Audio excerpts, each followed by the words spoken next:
When you propagate succulents, again, remember, they're just plants. So how do you propagate succulents? Well, some you propagate from seed. Some you propagate from cuttings, some by division, some from leaf, just like other plants. You know, we used to grow African violets from leaf. Well, a lot of echeverias grow from leaf. And so you propagate them just like other plants. The way that didn't exist in my last nursery life that exists today and is used to propagate succulents that are not easy to, they may take years to flower, so you can't get seed from them. They may not offset, so you can't get offsets off them, is tissue culture. Test tube babies. So they'll take tissues and grow it in a test tube and let them populate the auger, and then they'll move them into different phases, and eventually you've got a whole bunch of plants from tissue culture. And I'll show you some plants that actually were grown from tissue culture in a few minutes. So I visited this one nursery in Southern California I'd never been to before, and this nurseryman who I had seen his plant material, and it was absolutely perfect material. And we were talking, and he said, "So where are you from?" And I said, "Well, I'm from up by Santa Cruz." And he goes, "Really? And what do you grow?" I grow succulents. And he thought about that a minute. This is a guy who'd been growing cactus, succulents, palms for some 40 years at that time. He said, "Really? They grow there?" I mean, that shows you how little people understood this plant material, and this is only in 2003. That's only 11 years ago. I want the Southwest U.S. cacti, so knowing where they're from is really important, because the Southwest, the desert Southwest, is one of the driest deserts there is. And so this isn't exactly dry. It's foggy and moist and cool.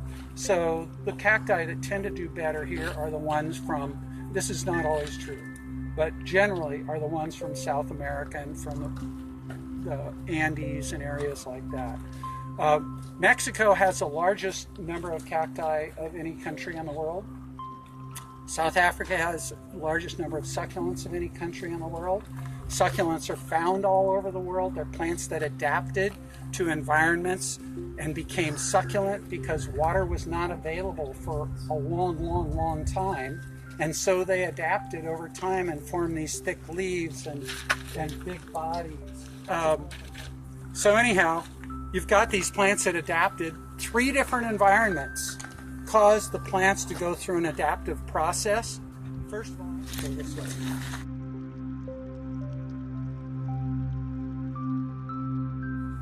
And all the ice plant are in a bigger family called Mesembryanthemum. How many people know what lithops are? So lithops are an ice plant, but they're a very small, slow growing, and a somewhat tough to grow plant.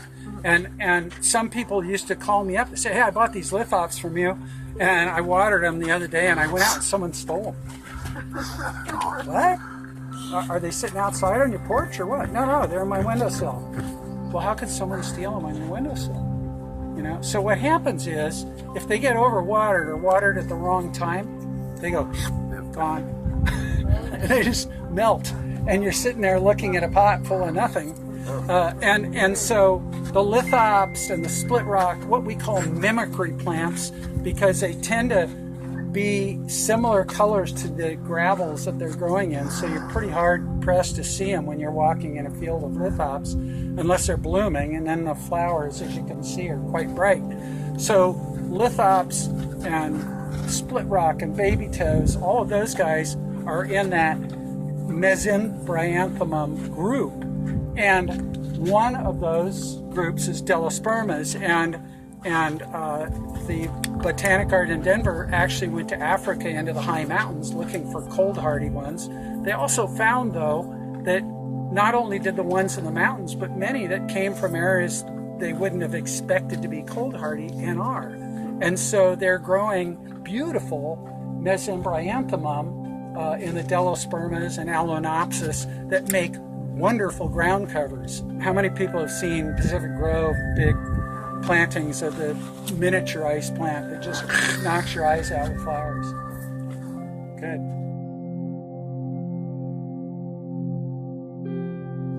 So they may lay out flats of 2-inch or flats of 4-inch and stick cuttings in the pots, and then it's rooting, getting them established, and then moving them out of here to more light so they don't stretch and lose their color.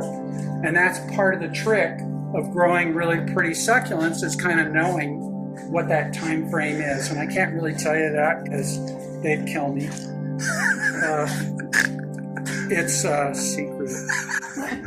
You have to find out for yourself, but I can tell you it's possible to.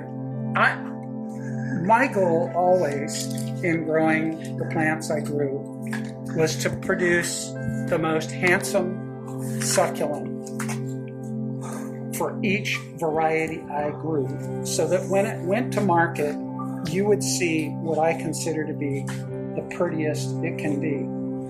And of course, in a 2-inch plant, which is a baby plant, it's hard to achieve that. Although I focused on form, color, and texture with 2-inch, 4-inch, 6-inch, 2-gallon, 5-gallon, and 15-gallon. Whatever level of size I was growing in, I really focused on trying to get the most out of the plant at that size. The problem in the past is you would go into the nursery, you'd see a 4-inch succulent, and you'd look at it and go, well, what's its name? And how big does it grow? I mean, is this thing going to take over my yard and attack my septic system? Or is it going to stay like this? And there wasn't a lot of information, and the people who sold them didn't know much about them. They just put them on the shelf and hoped they'd move out, turn $1. So now we're getting more and more sophisticated, and the information on the labels and all of that. As consumers, you should insist on that. If you walk into the nursery and you're paying a premium price for a plant, you should be getting good information about that plant.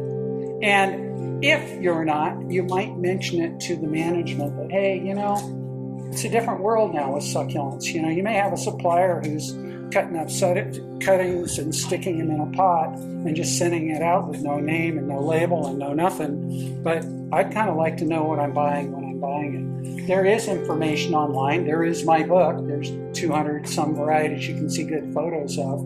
But that's a lot of work. So if you can buy the plant with a name on it, that really helps. How are we doing? Oh, Hercules. Who would guess how old that is?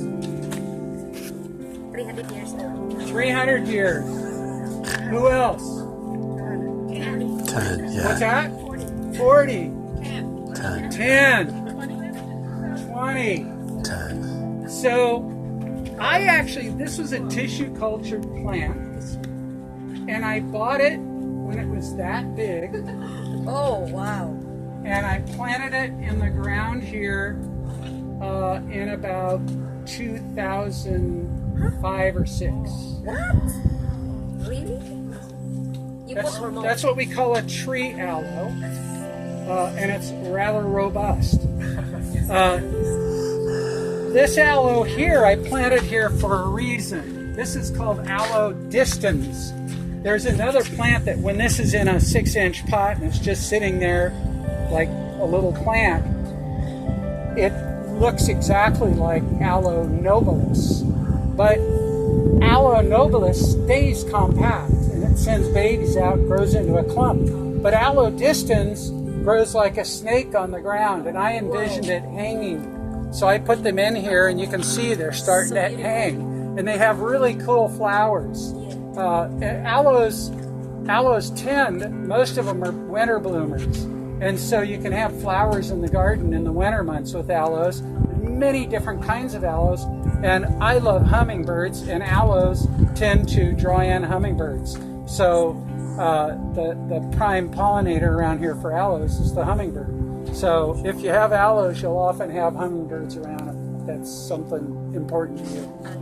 This aloe back here, Aloe striacula, is a bit unique because most of the Aloe striacula that was available in the marketplace was a yellow flowering aloe.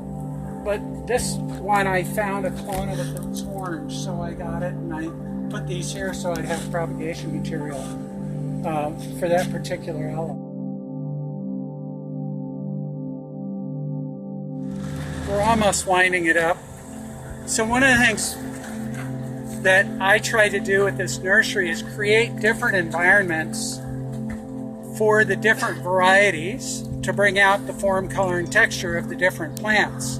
And one plant may do best in that regard within the greenhouse. One plant might do best in full sun. Another plant might like a little bit of shade. So there's a lot of different environments.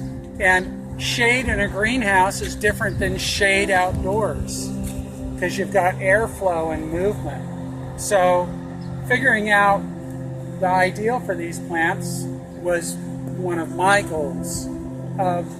On the other hand, this kind of gives you, this is a good full sun exposure until probably 4 o'clock or 5 o'clock when the sun goes behind the greenhouse. But you can see some real examples of the blue and the kind of chalky and the green and the purpley red color and the orange colors. And these are all colors that are natural to these plants. And there's not really that many varieties in here. There's maybe 15 varieties in here, something like that, I would guess. And you can see there's a lot of going on, form and color. And these Echevaria harmsii here, those were just started from a little like 4-inch plant. And the blue, short little blue thing, you can plant those from either a 2-inch or a 4-inch. And if you want a strip along your walkway, say this is your walkway, and you want a strip of that 3 feet wide along the walkway, if you plant them on 6-inch centers, within a year or two, that'll be nice and full, and it'll be all this blue. So if you think in terms of, well, that used to be a juniper and now it's a Senecio serpens, or if you want something a little higher and a little fuller and a little more rangy, but kind of that blue color, you can plant Senecio mandrulaceae, which is called the blue pickle, and it tends to grow longer. That blue, especially in mandrulaceae, it pops when it's in the shade. So when the sun goes down, as it's going into shade, it's still daylight hours, but it's shady. The blue tends to just electric. So things change. The other thing about succulents is, how many people have seen echeverias, the rosettes, hens and chicks? You water them and then they got these little beads of water that just look like jewels sitting there. That's all part of that, collecting and storing and using water efficiently. It is also, though, something you need to think about when you fertilize or when you use a pesticide or something, because when you spray on a liquid, a fertilizer, and the concentration is supposed to be 20 to 1, well, when that bead is in the center of the plant, which is where the new growth comes from, as that water gets used up, the fertilizer or the chemical is concentrating, and concentrated chemicals tend to burn things. So it's good to rinse them out after you've fertilized or you've sprayed a pesticide. How long after? I used to do it right after, yeah, but you just don't want it to concentrate. As long as it's in that distilled form, it's fine. But once it starts to distill down, then it's a problem. Okay, I'm going to go in and sign a few books if anybody wants me to. Thank you very much. Oh, by the way, don't forget Succulent Extravaganza. It's 2 days. It's the last Friday and Saturday of September every year, until they decide to change that. And it's free, and there's good speakers there. Where is it? Here. Right here.